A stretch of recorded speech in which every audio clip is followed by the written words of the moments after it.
స్ఫూర్తితోనే మనం ముందుకు పోవాలని చెప్పి శ్రీ సత్యసాయి జిల్లా ధర్మవరంలో చెరువు కట్ట వద్ద జలాధార జలహారతి కార్యక్రమం ఘనంగా జరిగింది. ఈ కార్యక్రమంలో మంత్రి సత్యకుమార్ యాదవ్ పాల్గొని గంగ పూజ నిర్వహించారు. నీటి సంరక్షణ, భూగర్భ జలాల పెంపుపై అవగాహన కల్పించడం లక్ష్యంగా కార్యక్రమాన్ని చేపట్టారు.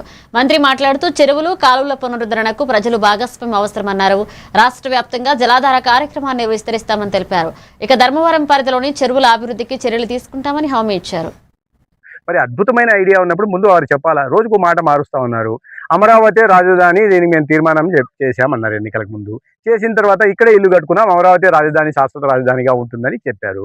అయిపోయిన తర్వాత మూడు రాజధానుల పేరుతో ఉత్తరాంధ్ర ప్రాంతానికి చేసింది ఏం లేదు. తన సొంతంగా ఉండడానికి ఒక బంగ్లాన్ని నిర్మించుకున్నారు తప్పిస్తే 500 కోట్ల ప్రజాధనంతో చదరపు అడుగుకి 27,000 ఖర్చు పెట్టి ఉత్తరాంధ్ర ప్రాంతానికి ఒరిగింది లేదు. ఒక పరిశ్రమ వచ్చింది లేదు, ఒక సాగునీటి ప్రాజెక్టు చేపట్టింది లేదు.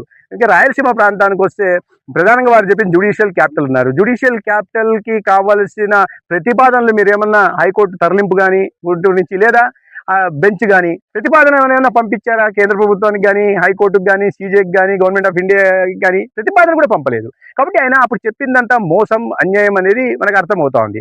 ముందు అమరావతి రాజధాని అన్నారు, తర్వాత 3 రాజధానులు అన్నారు, తర్వాత ఇప్పుడు కొత్తగా మావిగాని తీసుకొస్తున్నారు. అప్పుడు రాయలసీమ ప్రాంతానికి ఏమైనా మేలు చేశారా, ఒక సాగునీటి ప్రాజెక్ట్ చేశారా, అందరినీ ఇవన్నీ పెట్టారా, గాలేరు నగరి గురించి పట్టించుకున్నారా, కొట్టుకుపోతున్న ప్రాజెక్టులను కూడా పట్టించుకోలేదు, ప్రాణాలు పోతున్నా పట్టించుకోలేదు. అటువంటిది ఇవాళ ఆయన సొంత నియోజకవర్గం కడపలో గండికోట కింద నిర్వాసితులను కూడా మర్చిపోయారు. నేను 10 లక్షలు ఇస్తా ముఖ్యమంత్రి అవుతున్నాను, ఆ మాటే మర్చిపోయారు. ఇక కూడా చెరువులు నింపుకునే పరిస్థితి రావాలా?